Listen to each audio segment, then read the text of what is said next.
As night becomes day, the crown of Nagorno-Karabakh displays a stunning aura.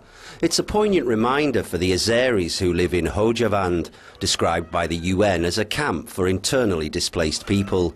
19 years ago, this community lived in the real Hojavand, just 15 kilometers away. They were forced out here into no man's land in their own country, following the war in Nagorno-Karabakh.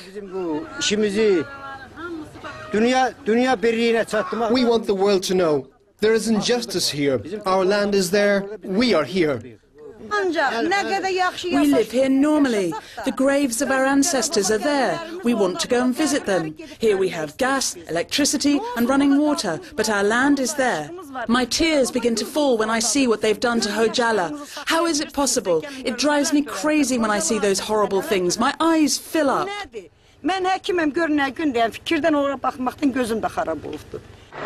Nagorno-Karabakh is Azeri territory with a strong ethnic Armenian presence, which pushed for succession in 1988 as the Soviet Empire fragmented and nationalism took hold. In early 1992, the region declared independence, war was brewing, and it broke out the following year. Outside of Nagorno-Karabakh, Armenian troops occupy 7 regions of Azerbaijan, taking control of between 16 and 20% of the country. Before a ceasefire was signed in May 1994, as many as 30,000 people were killed, 5,000 Armenians and 25,000 Azeris, with 1 million people forced from their homes and land. We are foreigners in our own land. Here is not home for us. Our land is over there. The son of my dead son wants to go visit his father's grave. The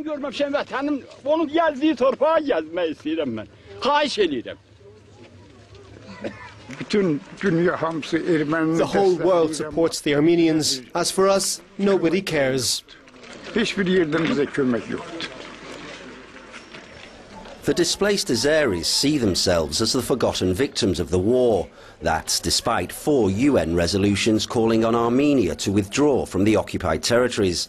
The lives of those uprooted have been frozen in the post-war chill. In 1993, the UN and other NGOs provided humanitarian aid. In 1999, the Azerbaijan government began the construction of new camps across the region, using oil revenue to finance them. In the early years, post-displacement, things were difficult. Now there has been a visible improvement in material conditions. Azerbaijan began to fill up with camps of the internally displaced. However, the improved living conditions fails to address the central issue for these people. They want to return to their own land. At the Ministry for Refugees and Displaced Persons, the Azeri Deputy Prime Minister explains the logic behind the Great Return. It's a concept that has led to criticism by the Council of Europe. The authorities want to keep the displaced groups together rather than integrate them into local communities. If they live together in the same settlements, it's much easier to move them back. I can either search for them one by one in the cities or reach 1,000 of them living in the same place. Most displaced Azeris now have a roof over their heads. Around €2 billion have been invested, including a chunk taken from the state budget, while the rest was supplied by humanitarian agencies. Each family has a house, there's a school and a pharmacy, and a piece of land to cultivate. Many of the camps provide the facilities to live ordinary lives. Water, gas, electricity and rent are free. They also benefit from an annual allowance of €500 per person. All told, the displaced are well provided for. Prior to this, it was a battle to survive. The Kulievs have spent the last 17 years in what they describe as a metal box, a shelter provided by the EU in the early post-war period. A young couple and their parents lived cheek by jowl in a 3 or 4 metre structure that they still keep in the yard of their new house. When it rained, it was horrible. The house was flooded and there was damp everywhere. Snakes came into the room and we slept with them. It was very dirty. 1,000 thanks to our president. He has given us a house. But we're not satisfied. We want our land. A neighbour spots our crew and tells us her story.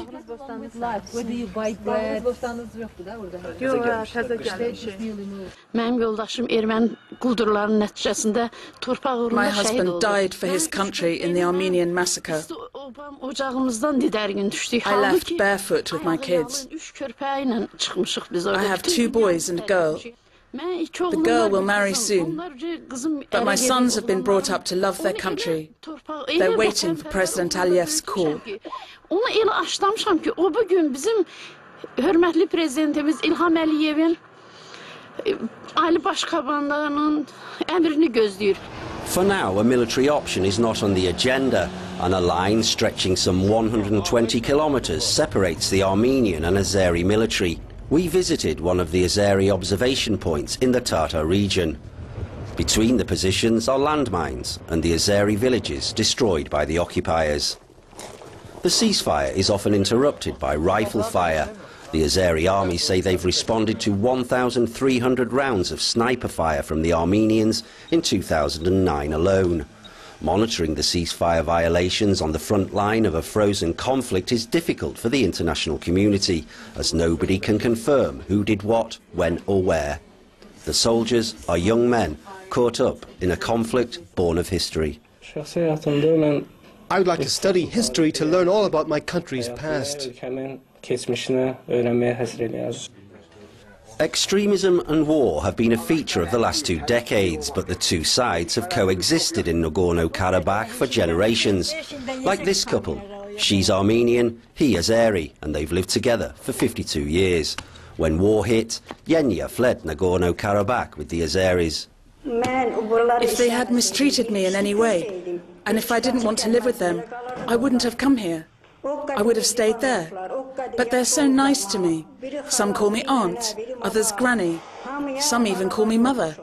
They've done nothing wrong. 16 years of living in a place between war and peace has left both sides with a wait-and-see attitude. For 600,000 internally displaced persons, the years gone by are scarred by trauma and survival, thanks to humanitarian aid. But will their voices be heard when peace finally descends on the region? Thus far, they say they've simply been ignored. If and when a peaceful solution is found, it will be for both communities to come together.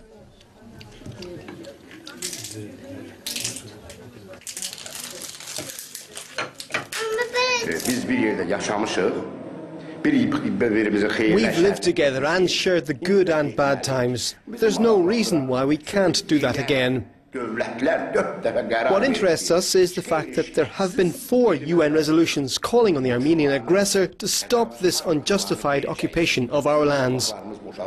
When my students ask me questions about this, I cannot answer.